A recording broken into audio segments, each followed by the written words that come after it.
Buckling under intense public pressure, Bangladesh Premier Sheikh Hasina resigned as Prime Minister of the country on Monday. Her resignation followed massive student-led protests against a controversial quota system that guaranteed up to 30% of government jobs to descendants of the 1971 war veterans. This is a disconcerting development. But at the same time, this is for the people of Bangladesh to decide how they wish to be run and how they wish to be politically moved in that. But today, the army is taken over, and apparently we understand that some kind of interim government of technocrats will be formed, and that government will run the country in near future, and hopefully the elections will be held, because that is extremely important for the country. Because if the army wishes to continue in power, like it does have a history of coups and others, and then we might see a bigger problem in the country and the region. The protests began in late July after student activists at Dhaka University clashed with the police.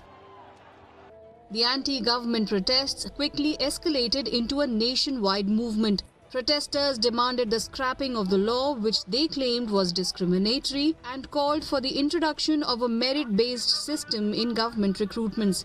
Critics alleged that the law unfairly favors supporters of the ruling Awami League party led by Sheikh Hasina.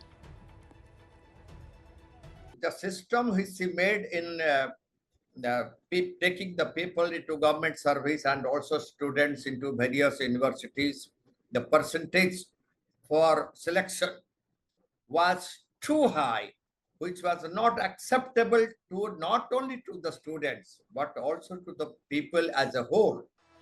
The daughter of the country's founder, Sheikh Mujibur Rahman, Sheikh Hasina ruled Bangladesh for close to 2 decades over separate terms. She responded to the protests with violent force, resulting in over 300 deaths across the country, including 99 on Sunday alone. Well, it's very worrying. First of all, as you know, some 300 lives have been lost since the 1st of July when the trouble started.